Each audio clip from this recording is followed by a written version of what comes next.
Olá, muito boa tarde para você que nos assiste. O Consulta ao Doutor de hoje vai falar sobre tumores de intestino. Quem tira as nossas dúvidas é o Dr. Marcos Hipólito, me acompanha no programa de hoje. É bom poder falar sobre temas que muitas vezes as pessoas consideram pesados, né? Então, tumores de intestino, por exemplo, a gente já falou sobre outros temas também que as pessoas consideram difícil de falar com leveza. Obrigada, doutor. Obrigado a você, Denise. Boa tarde a todos. Eu acho que esse é um tema extremamente importante, principalmente porque é algo de saúde pública, né? Que a gente precisa conscientizar, principalmente os ouvintes aí, porque principalmente para identificar algum sintoma, alguma alteração que ele está tendo no momento, né? Então, é isso aí. Doutor, afinal, quando a gente fala de tumor, estamos sempre falando de algo maligno? Sempre falamos de câncer? Com certeza não. Isso é uma dúvida mesmo, mas o problema é a palavra, né? A palavra falar tumor realmente causa uma estranheza muito grande e às vezes deixa o paciente com muitas dúvidas, né? Então, existem os tumores malignos, que são os tumores que demandam aí de um tratamento, às vezes com quimio e radioterapia, às vezes um procedimento cirúrgico também.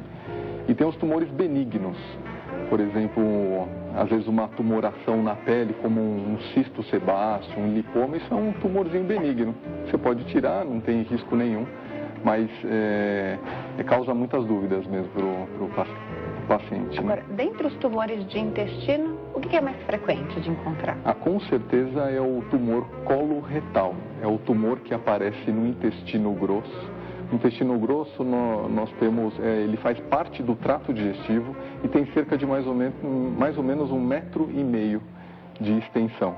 E juntamente com o reto e o ânus, né?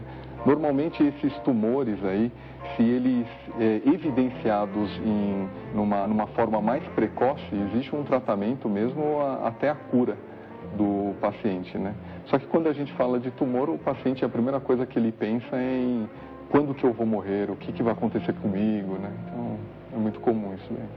Então, hoje, isso, até mesmo falar hoje, como está escrito aqui no GC, né? Tem gente que nem gosta de falar essa palavra, né? Câncer, então, nem se fala, né? Hoje isso mudou, né? Primeiro que a gente entendeu que nem todo tumor é maligno. Isso. E que ainda que seja maligno, nem todo câncer.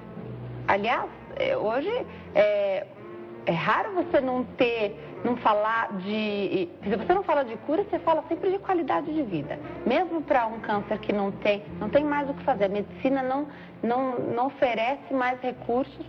Hoje a gente tem até a especialidade da medicina que vai tratar para dar mais qualidade de vida enquanto a pessoa viver. Exatamente. Às vezes a gente chama os médicos os paliativos, né? Cuidados paliativos. Isso aí é extremamente importante também porque a população vem envelhecendo muito. Então, quanto mais envelhecimento, mais os tumores aparecem. Só que você operar um paciente com 70, 80 anos, com comorbidades, que tem problema no coração, com certeza o finalmente não vai ser tão bom quanto um paciente mais jovem, que não tenha comorbidades, né? Mas é isso aí. Perfeito. Vamos falar então sobre quem é que precisa ficar de olho no trato intestinal. Todo mundo, uma alteração no trato intestinal. Então, por exemplo, um episódio de diarreia, uma coisa que não está relacionado a nada que se alimentou, sangue nas fezes, um episódio isolado ou algo que já vem apresentando com frequência, todo mundo deve se preocupar ou só os idosos? Eu acho que todo mundo, a população, tem que ter um pouco de noção em relação a alguns sintomas. Tá. Porque de repente ela está tudo bem com ela, tem as fezes normais, aí começa com alguma alteração do hábito intestinal. Desde uma prisão de ventre até uma diarreia, que vem de repente. Normalmente, diarreia, que é o normal, permanece durante uma semana, mas depois, se permanecer mais do que isso, aí já liga um alerta, né? Tá. Algumas alterações, por exemplo, como eu falei naquele programa sobre hemorroida, sangramento anal. Tá. Isso é muito importante. A grande maioria dos pacientes que tem sangramento anal, tem doença hemorroidária. Só que é importante procurar um atendimento médico especializado para poder fazer um diagnóstico diferencial do tumor do intestino, reto e ânus, né? Então você exclui aquilo que é mais grave. Exatamente, exatamente. E aí há a possibilidade de tratar a doença hemorroidária também. Perfeito, exatamente isso. O importante é excluir o que é mais grave. Tá. Dor. Pacientes que têm tumores de intestino costumam sentir dor? Está numa faixa de 40% dos pacientes que têm tumor do cólon e do reto tem dor abdominal. Dor abdominal, alteração do hábito intestinal, sangramento, pode ter anemia, vem com exame de sangue mostrando que a hemoglobina está baixa. Nem todas as anemias são devido a isso, mas se tiver associado a alguma alteração do hábito intestinal, com certeza é passível aí de alguns exames, um exame físico e uma colonoscopia, que é um exame primordial aí para o paciente que tem alguma alteração intestinal, né? A colonoscopia é um exame relativamente simples, né? As pessoas costumam fazer uma cara meio estranha quando o médico pede, porque o preparo parece que é um pouco chato, né? Mas na verdade é um exame, é como uma endoscopia, é isso? É como uma endoscopia, só que os pacientes eles não gostam muito porque tem um preparo intestinal. Eles têm que tomar um líquido, que normalmente a gente prescreve manitol, que é um açúcar, né, que vai fazer com que realize a limpeza intestinal completa para a gente poder introduzir uma mangueira que tem uma ótica que vai filmar tudo através de um monitor. Né? Tá. Então, isso pode incomodar alguns pacientes, esse preparo intestinal. O fato de fazer o exame, o paciente normalmente está sedado, então não tem grandes problemas, né? Então ele tem uma anestesia, ele fica sedado, mas o preparo intestinal às vezes ele vomita, tem um pouquinho de desconforto abdominal. E o grande problema também que eu vejo é que muitos médicos indicam a colonoscopia para qualquer coisa. Isso é uma coisa que deve ser meio que proscrito. Isso por quê? Porque é um exame invasivo e passível aí de alguma intercorrência. Por exemplo, imagina você introduzindo uma mangueira num tubo mole. Isso aí pode romper, então ter uma perfuração. Já vi casos de perfuração, é muito raro acontecer isso, mas está lá. Então tem que ter um motivo para se pedir um exame. Exatamente. Tá. Escolher um local bom para se fazer o exame também. Perfeito. É uma coisa que a gente pode... Uma instituição, um hospital aí que tenha condições, que tenha profissionais especializados em sociedades, por exemplo, pela Sociedade Brasileira de Coloproctologia ou pela SOBED, que é da endoscopia também. Então, tendo especialistas, não vai ter grandes problemas, mas mesmo assim, eu acho que pode acontecer. Como qualquer bom profissional vai fazer um procedimento, pode acontecer. Perfeito. Acontecendo num local preparado, com profissionais preparados e que foi realmente algo que pode acontecer com qualquer procedimento, vai estar tudo sob controle. Perfeito. E tendo uma boa indicação do exame, né? Perfeito. O que se espera de uma colonoscopia, doutor? Bom, a colonoscopia é um exame que ele é invasivo, que a gente introduz uma mangueira através do ânus do paciente. Então a gente consegue observar todo o intestino grosso, que é onde está a maior parte dos tumores do trato digestivo. E chega até a válvula iliocecal, aqui no ilho terminal, que é o final do intestino delgado, que é muito importante porque às vezes tem algumas doenças inflamatórias que acometem essa região. Mas a gente não consegue entrar além disso daí, que é o intestino delgado, que é um intestino muito mais mole do que esse daqui, e aí pode ter algumas intercorrências. Tem enteroscópio para isso? Tem, mas aí em locais muito mais especializados e as indicações não são tantas como a do intestino grosso.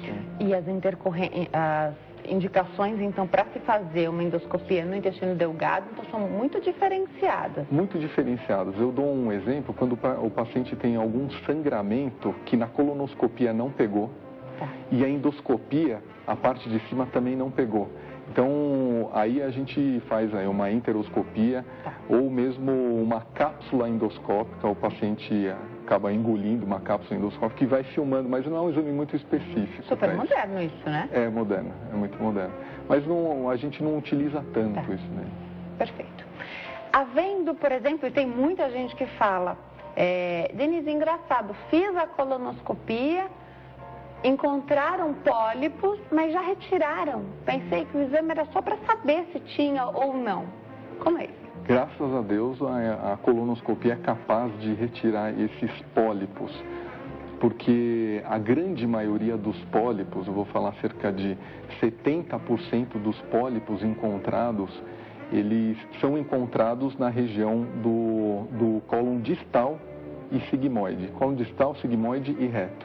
E na grande maioria das vezes, eu vou te falar que 80% das vezes, são encontrados adenomas. Adenomas, pólipos adenomatosos, são lesões predisponentes a lesões malignas. Então, tem um potencial de malignidade de 10% esses pólipos. Então, se encontrado pólipo, é importantíssimo que o colonoscopista retire. Todos os pólipos que são encontrados têm que ser retirados, porque eles são lesões que podem levar a um tumor do intestino grosso. Não se sabe quando isso aconteceria. Exato. E nem se aconteceria. A chance é grande, mas você tira de qualquer maneira. Perfeito. A gente, pela Sociedade Brasileira de Proctologia, a partir dos 50 anos, todo mundo, ou seja, toda a população assintomática tem que fazer um exame de colonoscopia. E a partir do momento que for feito, for retirado um pólipo, que é mandado para análise, aí sim a gente vê qual que vai ser a próxima colonoscopia do paciente, dependendo de quantos pólipos, a histologia, o que foi encontrado nessa colonoscopia. Todos vão para análise? Todos vão para análise. Tudo que a gente tira do paciente, independente se é pólipo, intestino, tem que ir para análise. Voltou da análise.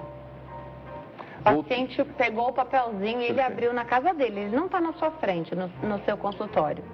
Ele leu, e ele não está escrito. Está escrito o nome, mas a gente vai procurar na internet, né? O que é? Isso que acho que é o mais importante, né, da colonoscopia, que você tira pólipos, ele vai para análise. E um exemplo, chegou lá o papelzinho, o laudo do pólipo, escrito pólipo hiperplásico. Ótimo, maravilha. Sua próxima colonoscopia vai ser daqui 10 anos. Agora, se veio 1 a 2 pólipos adenomatosos, de baixo grau, tubulares, aí sua próxima colonoscopia daqui 5 anos. Então, é assim que a gente faz o segmento do paciente. Lógico, tem uma lesão suspeita de um tumor, o colonoscopista não vai tirar aquela lesão toda, não tem como, porque daí pode ter a perfuração. Ele faz pequenas biópsias, manda para análise. Perfeito. E aí a biópsia, se vier um tumor do intestino grosso que a gente chama de adenocarcinoma, aí abre um leque de tratamento para o paciente. Né? É praxe, depois de um exame como esse, por exemplo, onde ele é diagnóstico e ao mesmo tempo você já pode fazer a retirada aí de uma parte ou já do pólipo em todo, já conversar com o paciente, porque é o médico, a gente não conhece, né, quem é o médico que vai fazer esse exame. Normalmente a gente não conhece, você vai no laboratório, ele não é o clínico que nos atendeu, né? É praxe esse profissional conversar com o paciente ou só se for alguma coisa mais grave, só se retirou alguma parte, como é? Normalmente, se o próprio colonoscopista for o médico do paciente, ele vai lá falar alguma coisa para ele. Mas se for alguma coisa grave, com certeza, chama a família, esclarece sobre esses pontos aí. Se for um tumor, para ele procurar um atendimento médico especializado, um médico cirurgião ou um oncologista clínico para poder dar uma elucidação do que ele vai fazer, qual que é a próxima etapa do paciente. Né? Mas quando a gente dá uma notícia, realmente para o paciente não é brincadeira mesmo, porque tumor, como a gente falou, ele está muito relacionado à previsão de vida, o quanto a expectativa de vida dele, né? Então, o psicológico não vai muito bem, né? E eu já tive a oportunidade de entrevistar endoscopistas, né? Então, esses profissionais que fazem esse tipo de exame. E perguntei se eles têm o hábito de conversar com o paciente. Não é praxe, mas se é algo mais sério, que eles precisam incentivar a pessoa, olha, você precisa voltar ao seu médico, precisa pedir para ele a conduta do tratamento, né? O que eu vi foi isso e aquilo, para incentivar a pessoa, olha, não é para parar por aqui, você precisa voltar o mais rápido que puder, esse exame vai ficar pronto daqui 5 dias, já marca e volta. Isso é legal, porque ele viu, né? Ele viu o que eu vou receber na minha casa, ou o que a gente vai ver, são as fotos desse exame, mas o olho que viu foi o dele, né? Eu acho isso super importante também, essa conversa, por mais que seja um médico que fica ali por trás, né?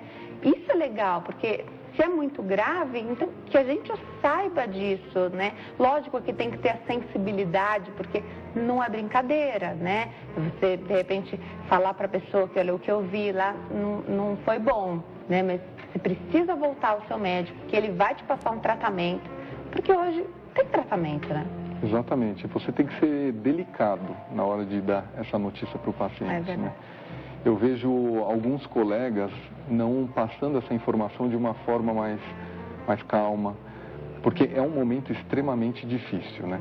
Eu acho que também o endoscopista, pelo menos no local onde que eu trabalho, ele identificou alguma lesão, ele me liga. Eu vou ao hospital, encontro com o paciente, passo essa notícia juntamente com ele e naquele momento a gente já estipula um tratamento adequado. Acho que isso é muito importante. Só que eu estou falando numa instituição particular que eu trabalho. O paciente já se sente acolhido ali, né? Abraçado. Eu sei que o SUS apresenta algumas dificuldades, mas tem instituições muito adequadas para fazer colonoscopia. A gente vê, por exemplo, o ICESP, a Santa Casa de São Paulo, que são instituições que atendem SUS muito adequadas, que têm um retorno muito bom, fazem um tratamento muito adequado, né? Então... Com certeza. E essa sensibilidade, né, ela pode vir do paciente, do profissional do particular e do profissional que atende no sistema público. Isso é da pessoa, né? E a gente tem que estimular isso no ser humano de forma geral, né? Independe de quanto custa uma consulta ou quanto custou esse exame, né? Eu falo isso porque tem uma porcentagem dos pacientes que eu atendo no meu consultório que não tem condições. Então, o tratamento que eu dou para eles é o mesmo que eu dou para o particular, você pode ter certeza. Sim, com certeza. Pergunta do Edivaldo, que ligou para cá. Edivaldo, obrigada pela sua participação, viu? Foi a seguinte, ele fez uma colonoscopia, porque teve um episódio de diarreia aí mais sério. Foi diagnosticado, então, doutor, que ele tem colite. Ele voltou ao médico, o médico informou para ele que é o seguinte, isso não tem cura. E aí ele toma remédio sempre, ele toma remédio diariamente. Ele quer saber um pouquinho mais sobre colite. Isso é o meu dia a dia. O paciente chega no consultório e na colonoscopia veio um diagnóstico de colite ou mesmo sem a colonoscopia. Mas você falar para o paciente que ele não tem cura é muito duro. É muito duro. Eu acho que não. A grande maioria das colites estão muito relacionadas à nossa alimentação, tá? Se você falar que o paciente tem uma retocolite, que é uma doença inflamatória do intestino, ou uma doença de Crohn, aí já é um outro assunto.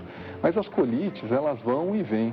Quem nunca teve aí uma diarreia aguda que permaneceu por uma semana ou 3 dias, isso é muito comum. Lógico que a gente precisa investigar muito mais a fundo quando o paciente tem uma diarreia mais persistente, não só com uma colonoscopia, às vezes exames de fezes também são importantes para a gente poder ter alguma elucidação diagnóstica, mas que não tem cura, isso eu não vou falar para o paciente porque é incorreto. Eu respeito muito o profissional, mas eu não sou dessa vertente ainda. Você falou de doença de Crohn.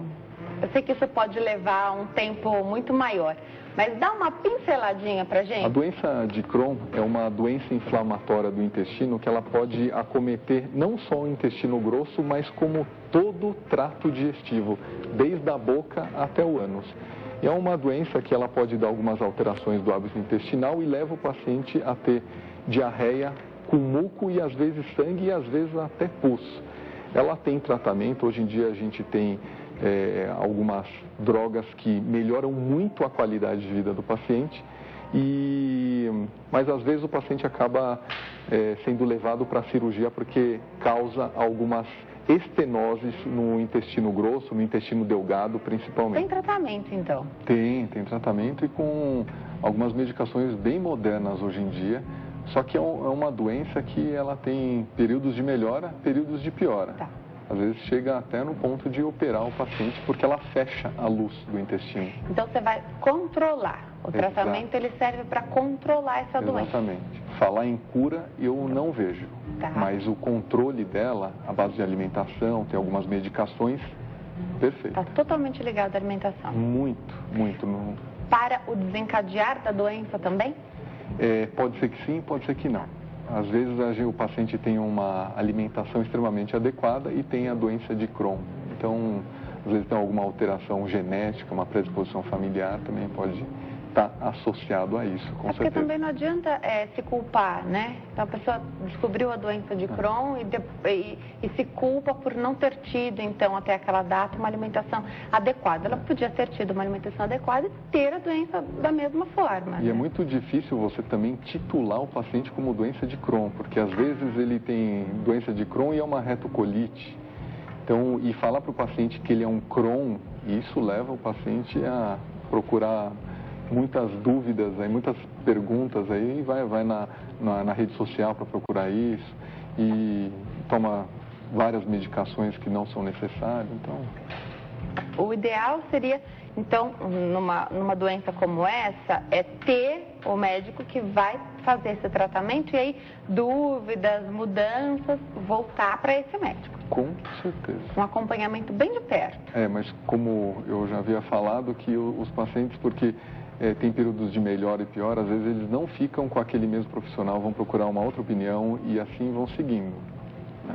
Não é porque não deu certo, não voltou, não deu certo. Não, estava na melhora e a piora acontece mesmo assim. Porque às vezes você tem que ir aumentando a dose da medicação, dependendo da gravidade da doença inflamatória. Né? Então às vezes você começa lá com anti-inflamatórios de ação local no intestino, associa aí a um corticoide, mas o paciente não quer tomar corticoide porque enche. Então é uma doença difícil de lidar, porém tem tratamento para manter ela calminha, né? Perfeito. Vamos atender a Laura, está na linha para falar conosco de Santos, litoral aqui de São Paulo. Oi, Laura, tudo bem? Boa tarde. Boa tarde, Denise. Tudo bem? Que prazer. Prazer é meu, Laura. Fica à vontade, pode fazer sua pergunta. É o seguinte, eu fiz a colonoscopia, deve ter mais ou menos uns 4 anos, e deu como diverculite.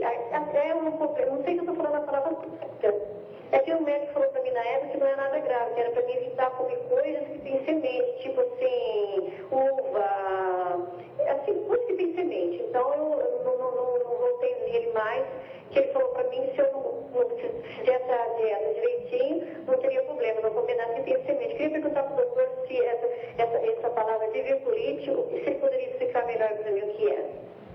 Obrigada, Laura. Um beijo para você e para o pessoal de Santos, doutor. Essa é uma pergunta muito importante, que é sobre a diverticulite, né? Que foi também um assunto do programa passado, né? Mas, na verdade, a colonoscopia, ela viu a doença diverticular, ela viu os divertículos, porque a gente não pode indicar uma colonoscopia na vigência de uma diverticulite pelo risco da perfuração, tá? Então, provavelmente, ela melhorou da diverticulite, depois de 1 mês, 2 meses, o médico pediu uma colonoscopia para poder estudar o intestino grosso dela. Normalmente o tratamento aí é à base de 2 antibióticos, o tratamento é bem tranquilo, em 5 dias ela melhora completamente. Mas assim, o diagnóstico é feito mesmo aí através de uma tomografia quando ela tem a diverticulite e depois faz um acompanhamento aí com a colonoscopia, né? É isso que... Mas provavelmente ela tem a doença diverticular, né?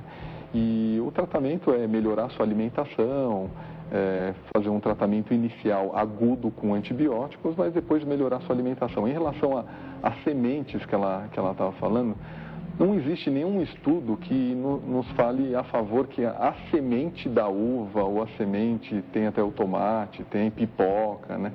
que isso pode entupir o buraquinho do divertículo e levar o paciente à diverticulite. A gente sabe que o intestino grosso, ele é um ambiente extremamente contaminado.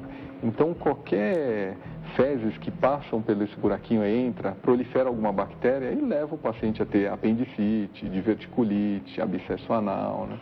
Então, não é a semente que vai levar a senhora a ter a diverticulite. É o ambiente mesmo contaminado que pode levar a essa afecção intestinal, né? Aproveitar que falou da colonoscopia de novo.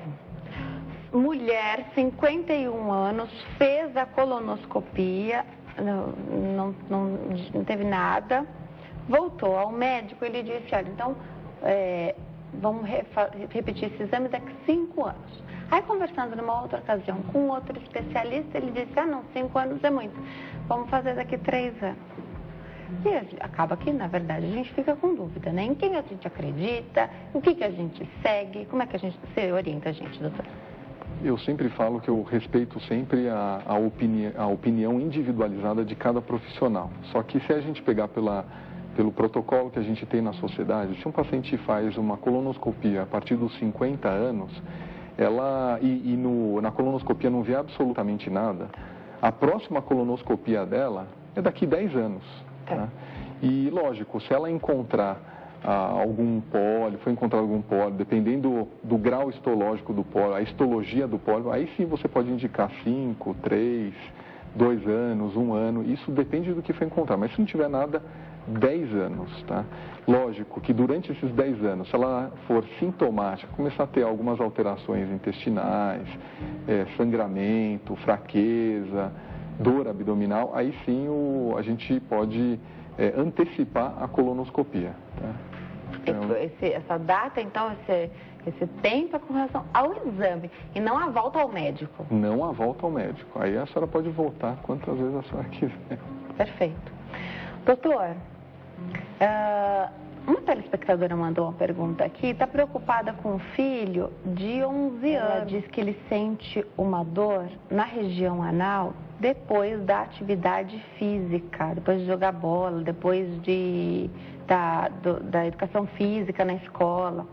Então ela quer saber a sua opinião, já marcou médico, vai fazer o exame de colonoscopia.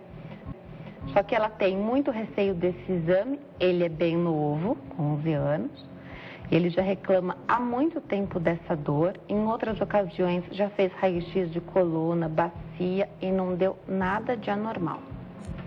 Acho importante individualizar esse diagnóstico, já que é um paciente que após o exercício físico ele vem com essa dor anal. Precisa passar com um especialista, dar uma olhada na região anal, excluir algumas afecções como fissura anal, hemorroidas, que pode acontecer nessa idade, só que com uma prevalência muito menor. Tá. Mas é importante excluir isso. Tem que excluir também a parte muscular, porque é uma região onde nós temos muita musculatura, né?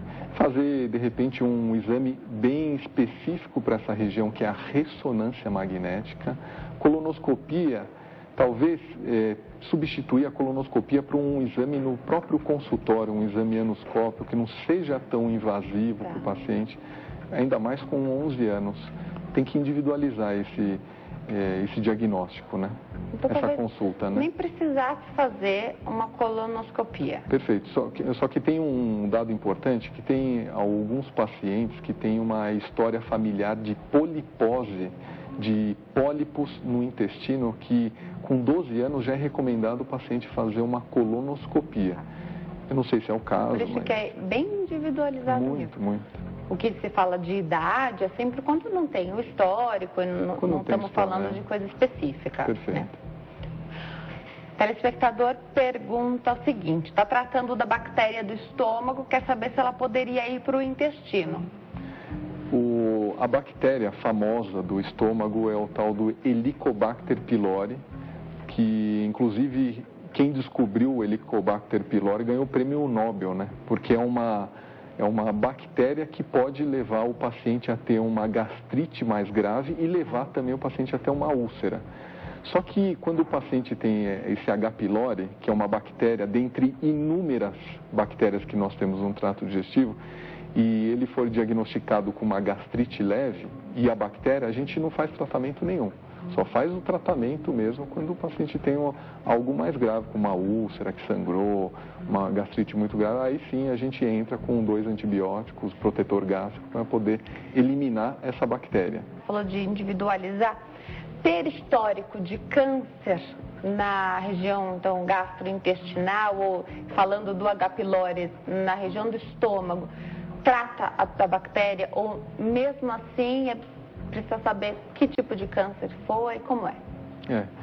Isso é muito importante, a gente poder individualizar cada paciente para poder fazer um tratamento correto. Por exemplo, pacientes que têm um histórico de tumor do intestino grosso, por exemplo, tem que fazer pelo menos uma colonoscopia 10 anos antes, uma colonoscopia aí com 40 anos de idade, para poder ter um segmento correto com o paciente e um tratamento adequado, né? Doutor, chegou uma pergunta aqui.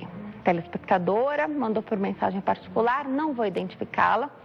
Meu pai foi diagnosticado com um câncer chamado adenocarcinoma moderadamente diferenciado no intestino. Ela quer saber mais informações. Ele tem 73 anos, doutor. O tumor do intestino grosso, que a gente classifica que na grande maioria das vezes é o adenocarcinoma, é um tumor invasivo, um tumor maligno, que a gente precisa tomar muito cuidado, individualizar aí o tratamento dele, saber também a localização da onde que está esse adenocarcinoma, para a gente poder dar uma conduta correta. A gente sabe que nos Estados Unidos, imagina que 150 mil novos casos por ano são diagnosticados com o tumor do intestino grosso, e no Brasil cerca de 40 mil casos novos do tumor do intestino grosso, que é o tal do adenocarcinoma. Mas apenas fazer o diagnóstico é fácil, mas o que a gente tem que fazer mesmo é fazer um tratamento correto, saber que se ele precisa de uma quimioterapia inicialmente, por exemplo, os tumores de reto às vezes precisam de uma quimio, de uma radioterapia inicial, depois a gente faz um procedimento cirúrgico para depois fazer uma nova quimioterapia. Então, é um período que demanda muito do paciente, né? Precisa de uma equipe multidisciplinar com um oncologista clínico para poder ter um sucesso no tratamento. E hoje em dia, com certeza, a gente tem um sucesso muito grande nesses tumores se são diagnosticados precocemente, a chance de cura é muito alta. Mesmo com tumores mais avançados, a gente tem uma chance muito boa de cura.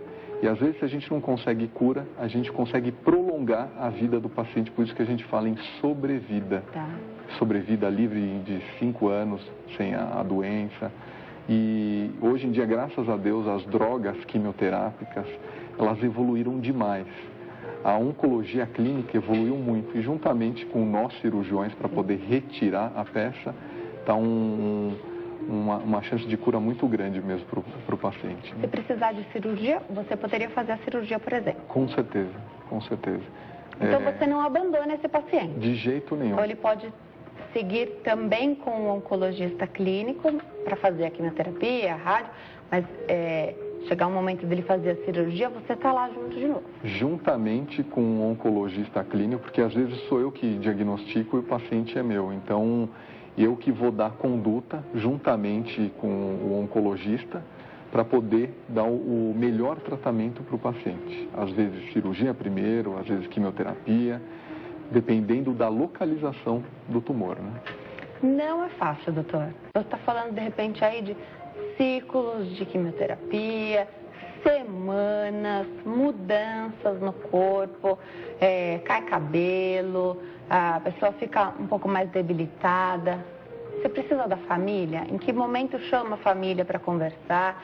Porque existe um momento nessa conversa de explicar sobre o câncer para o paciente, que ele está ali, mas o pensamento dele não está. Quem é que pode ajudá-lo nesse momento? Eu sou do tipo do médico que eu gosto de já chamar a família para poder explicar detalhes passar como que é um tratamento adequado para isso, para o paciente ficar menos chateado, com um psicológico menos abalado, porque ele vai ficar de qualquer maneira. Então, é importante que a família esteja junto para poder apoiar o paciente. Importante alguém para ele poder esclarecer algumas dúvidas. Sempre, se tiver um médico particular dele próximo, seria sempre o ideal. Eu sei que nem sempre isso acontece. E um psicólogo também para poder acalmar aí e esclarecer alguns pensamentos que às vezes os pacientes ficam pensando na morte. É um diagnóstico muito difícil, né? Muito. E acaba que isso atrapalha o tratamento, Eu né? acredito nisso. Eu também acredito. Então, se você tem duas pessoas com o mesmo problema, uma tem o pensamento positivo, fé, e acredita que aquilo vai dar certo, e a outra pessoa, você vê as pessoas andando de maneira diferente ali no tratamento. Por isso que é importante programas como esse para fazer uma conscientização aí da população, para poder esclarecer. Porque a gente sabe que aqui no Brasil a gente tem uma falta aí da saúde pública, a gente tem falta da conscientização, o nível socioeconômico, ele é baixo, a gente sabe disso. Não é todos os hospitais do SUS que têm uma excelência, tá? Então, às vezes, realmente o paciente ele se sente abandonado e tendo esse estigma de tumor na cabeça, sendo que estou falando de um paciente que tem tumor, é realmente desastroso aí o tratamento dele. Às vezes não é operado no tempo correto, porque tem uma fila muito grande no SUS, né? Eu me lembro que quando eu fazia um ambulatório, por exemplo, de cirurgias orificiais, hemorroida, o paciente para operar essas doenças orificiais cerca de 6 meses para poder operar. Então, realmente é difícil. Infelizmente, é difícil quando o paciente ele é do SUS. Né? Infelizmente. Eu vou atender o Diógenes, fala conosco aqui de São Paulo. Oi, Diógenes, tudo bem? Boa tarde. Boa tarde. Pode ficar à vontade e faça a sua pergunta. Eu estou assistindo o seu programa aqui e me chamou muita atenção. Eu tinha muita, aquela queimou, né? Muita queimou, a tia que chama, queimou. Uhum. Aí eu fiz uma consulta, eu fiz uma endoscopia, né? Uhum. E eu pus uma hérnia no intestino, de 5 centímetros. Uhum. E eu fiquei preocupado com isso aí, porque ele falou para mim que é de risco, né, para fazer a cirurgia. E aí eu, desse tempo para cá, fiquei muito nervoso, eu trabalho com um serviço pesado e eu não posso pegar peso, né? Tá. Aí já faz 6 anos isso aí, e agora eu estou sentindo dor e cada vez mais estou sentindo assim meio depressivo, com medo. E eu estou assistindo seu programa aqui e me chamou muita atenção. Eu queria ver o que o doutor falava daí. Tá, então faz 6 anos já que você fez uma colonoscopia e aí foi diagnosticado... Eu não sei se o nome certo é isso aí, né? Porque eu fiz pelo... E aí foi diagnosticado, então, uma hérnia no intestino. No intestino, mas... Tá bom. De 5 centímetros, a Angélica me falou, é isso? Você contou pra ela? Tá bom. Obrigada, Diógenes. Eu quero ouvir, eu posso aumentar a TV? Pode aumentar a sua TV, pode desligar o telefone que o doutor vai te explicar, tá bom? Obrigada, Diógenes. Obrigada pela participação. Doutor, como é que a gente ajuda o Diógenes? Provavelmente isso que o Diógenes estava falando é uma hérnia de parede abdominal, sendo que ele sente dor quando faz alguma movimentação. Provavelmente não é através da colonoscopia que foi identificado essa hérnia no intestino. É porque quando você tem uma hérnia da parede abdominal, às vezes quando você faz algum tipo de esforço, o intestino pode entrar por esse buraco.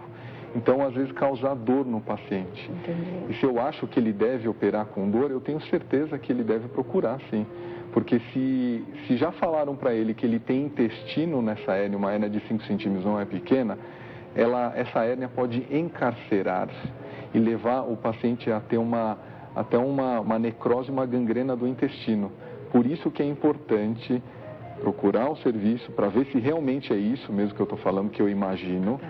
e para poder fazer esse tipo de cirurgia. Tem vários tipos de hérnias abdominais, principalmente na região inguinal, é muito comum em homem, na região umbilical, e pode levar o paciente a ter dor, e às vezes quando é uma hérnia muito grande, o intestino está lá, alterações do hábito intestinal. Tem que operar. Ele contou que já faz 6 anos, ele ficou um pouco assustado a princípio com a cirurgia, e aí não quis fazer, e só que agora está doendo mais, acho que a coisa apertou aí para ele. Mas eu acho que é uma questão de saúde, risco-benefício. Se você tem algo que te incomoda, que pode levar a você a situações mais extremas da sua saúde, eu acho importante você ir atrás.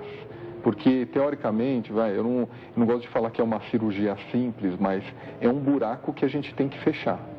Se às vezes tem que colocar uma tela, isso depende do tamanho do buraco, porque hérnia, na grande maioria das vezes, é um buraco que precisa fechar. E se você deixar, essa hérnia vai aumentando.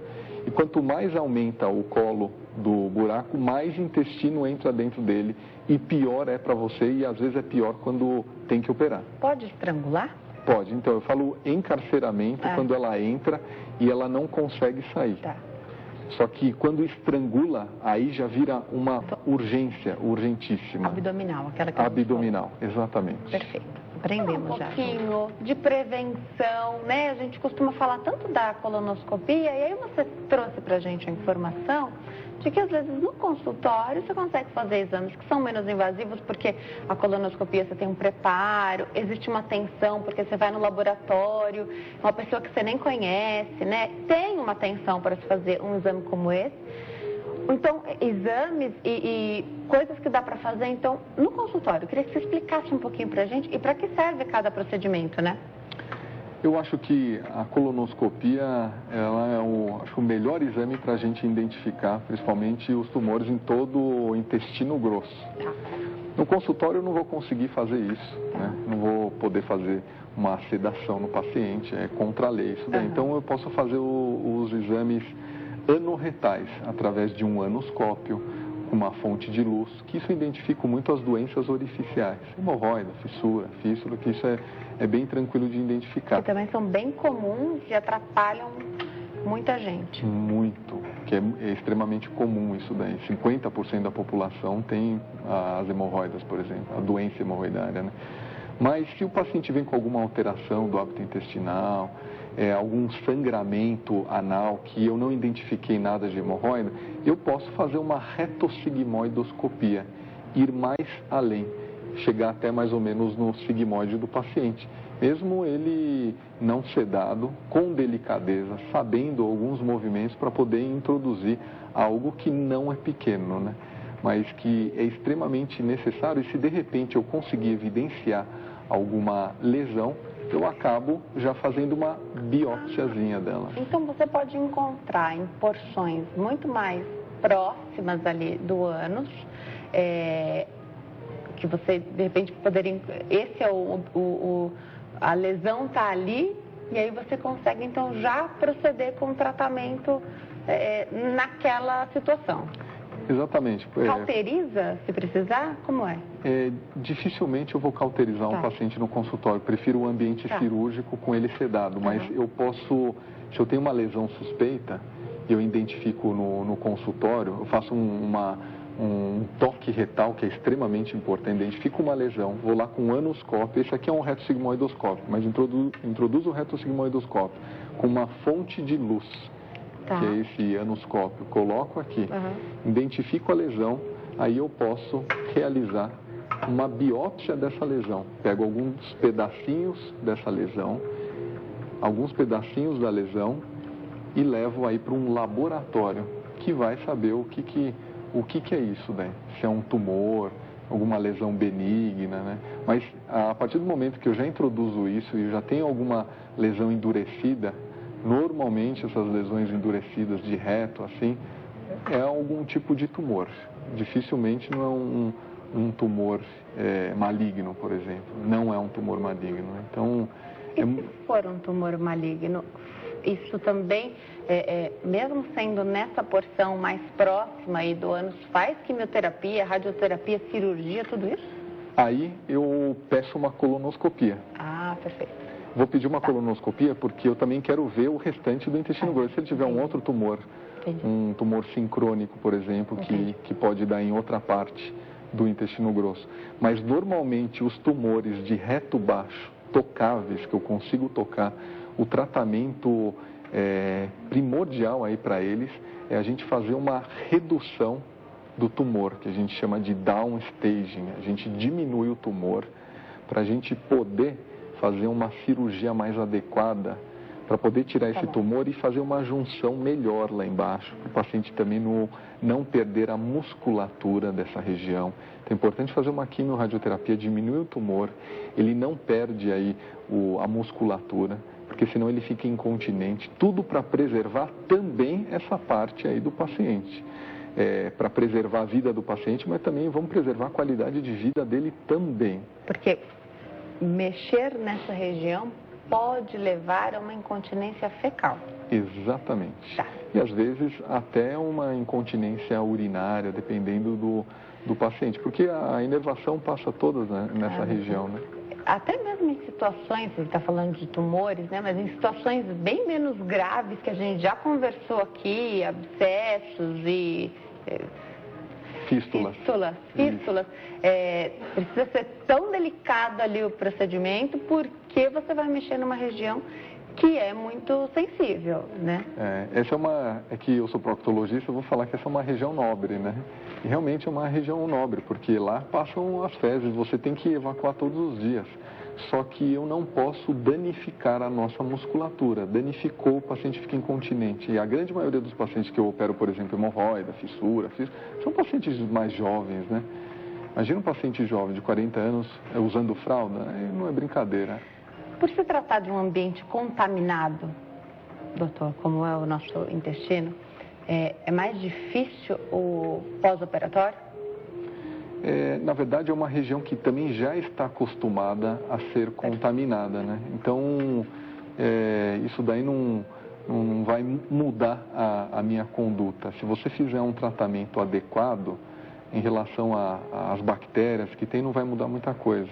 Mas é importante, e quando você vai fazer um procedimento cirúrgico, você preparar o intestino do paciente. Tirar todas as fezes, deixar o paciente em jejum e limpar todo o intestino para a gente poder fazer as junções adequadas, que é juntar um intestino com o outro, ou às vezes fazer uma colostomia, puxar uma alça para fora, que em alguns casos de urgência, ou quando aquela junção não ficou muito boa, você puxa para fora para preservar a vida do paciente. É muito importante isso aí. Tem pessoas que vão viver e tiveram a vida preservada porque a colostomia foi feita. Perfeito. E vão continuar assim. Tem gente que não teve jeito mais. Quando isso acontece? Assim, quando o tumor é de reto baixo e a gente não tem condições de fazer um procedimento cirúrgico mais adequado, a gente tem que fazer uma amputação do reto do paciente. Quando o tumor do intestino, o tumor do reto é muito baixo, aí tem que tirar toda essa parte acometida pelo reto e fazer uma colostomia, às vezes, definitiva para o paciente, que ele vai ficar isso para o resto da vida. Mas com a quimio, a radioterapia, tem um professor meu que fala assim, pode ter tumor até no pé que a gente vai tentar fazer uma junção. Hoje em dia a gente consegue diminuir muito o tamanho do tumor para poder fazer uma junção bem adequada, né? Então, Como é que depois faz, então, um exame para saber se a junção foi adequada, se não houve nenhum problema? Porque, lógico que aqui é só um modelo, né? Mas eu entendo que no decorrer do nosso intestino grosso, a gente tem até espessuras diferentes, momentos diferentes no nosso intestino. De repente, uma parte é um pouquinho mais grossa, outra a espessura é diferente. Isso atrapalha a qualidade de vida da pessoa ou isso é só um detalhe no meio dessa história? Não vai atrapalhar a vida do paciente, só se ele tiver que fazer a retirada do intestino todo tem uma doença que a gente chama de polipose adenomatosa familiar, que a gente tem que fazer uma colectomia, retirada de todo o intestino, aí o paciente pode evoluir com quadros de alterações do hábito intestinal, como diarreia, mas isso daí que que você está falando, quando a gente tem um tumor de reto baixo, que é o grande problema, né? Que a gente tem que colocar uma colostomia para fora. Mas essas junções que a gente faz, quando a gente faz procedimento cirúrgico, depois do 5º dia que a gente fica preocupado. No 5º dia a gente fica preocupado porque às vezes pode ter a soltura dos grampos. Tá. Imagina o que passa por dentro aí do intestino são fezes. As fezes podem inundar toda a barriga e dar uma sepse para o paciente. Então pode ter essa deiscência. Deiscência é que a anastomose não ficou muito boa. Tá. Então, no 5º dia pós-operatório que a gente tem que ficar atento a isso. O paciente começa com febre, aí tem que refazer a cirurgia, fazer uma colostomia, uma ileostomia.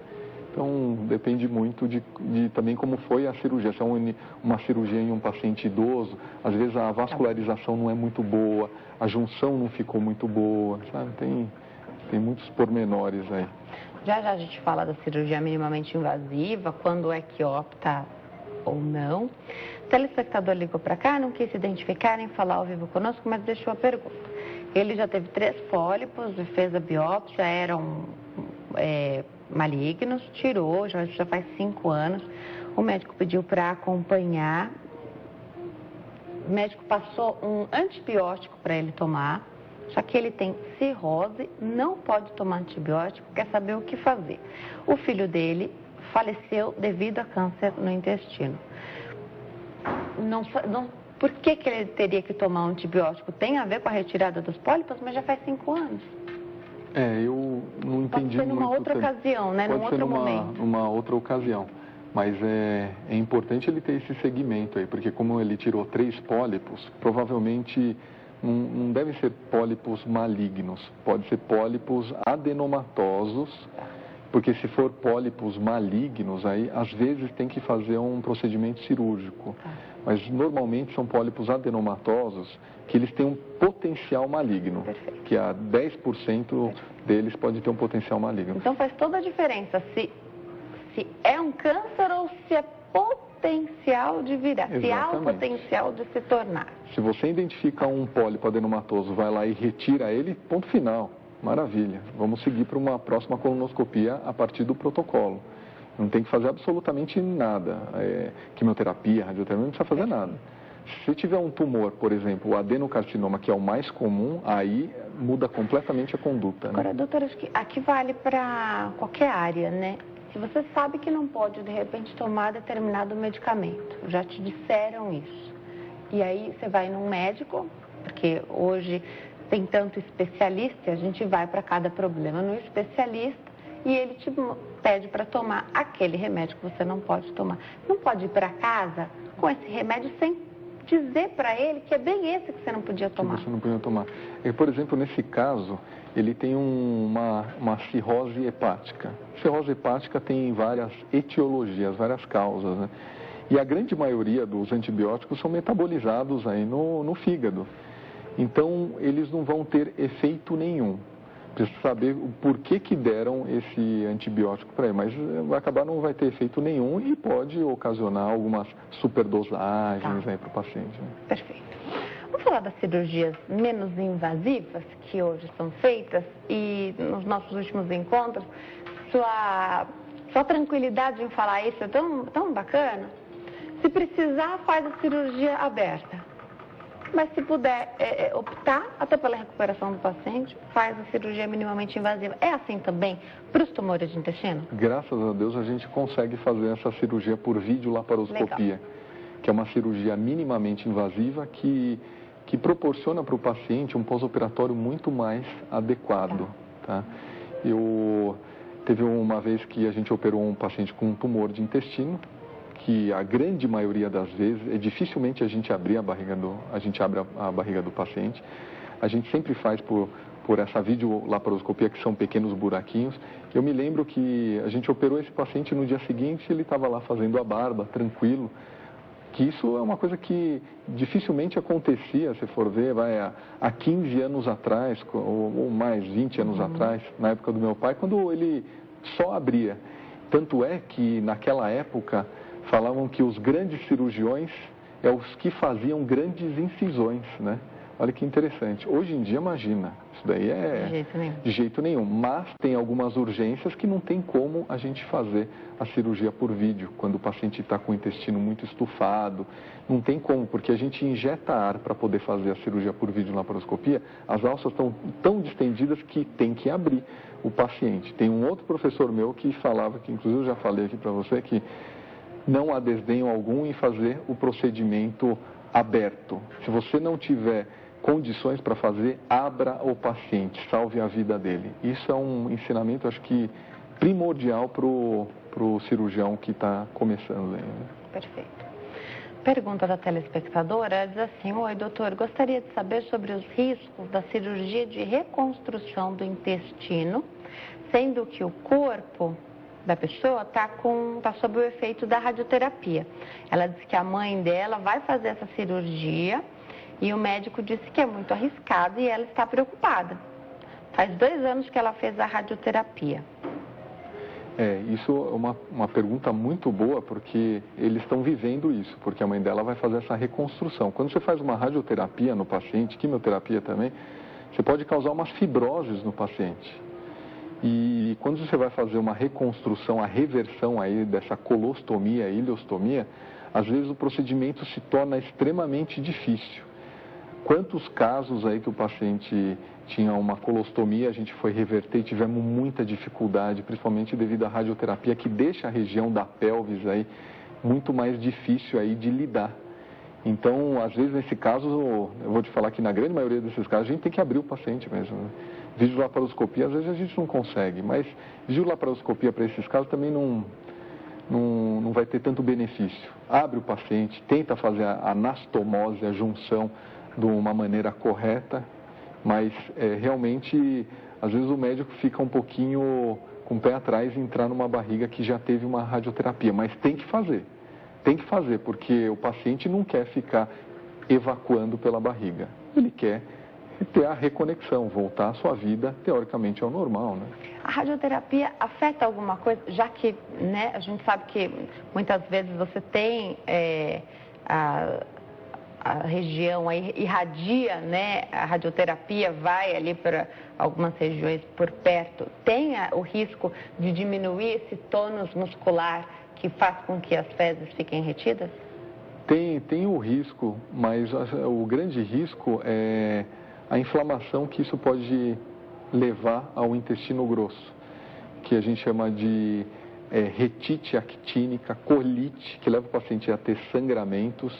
E às vezes, quando você vai fazer uma anastomose numa região que já teve radioterapia, a gente chama isso de anastomose de risco. Uma anastomose que a gente até pode fazer anastomose, só que a gente tem que fazer uma ileostomia de proteção dessa anastomose, para proteger aquela anastomose. O que é uma ileostomia? Ileostomia é como se fosse uma colostomia, só que do ilho, do intestino delgado, para a gente proteger aquela anastomose. Porque se a gente não faz, aquela anastomose, aquela junção, ela pode se desfazer. Então você puxa uma ileostomia, uma colostomia, para proteger aquela região distal, lá do final do intestino grosso. É um pouquinho complicado, mas são coisas de cirurgiões que são importantíssimas para o paciente, para poder ter uma vida mais tranquila, né? E não sofrer riscos, desculpa. Mas num caso como esse, então só para eu entender, para que cicatrize melhor Talvez eu falei de uma maneira mais difícil, mas você falou de uma maneira muito mais correta, que é a cicatrização da feridinha. Tá, então tem que cicatrizar.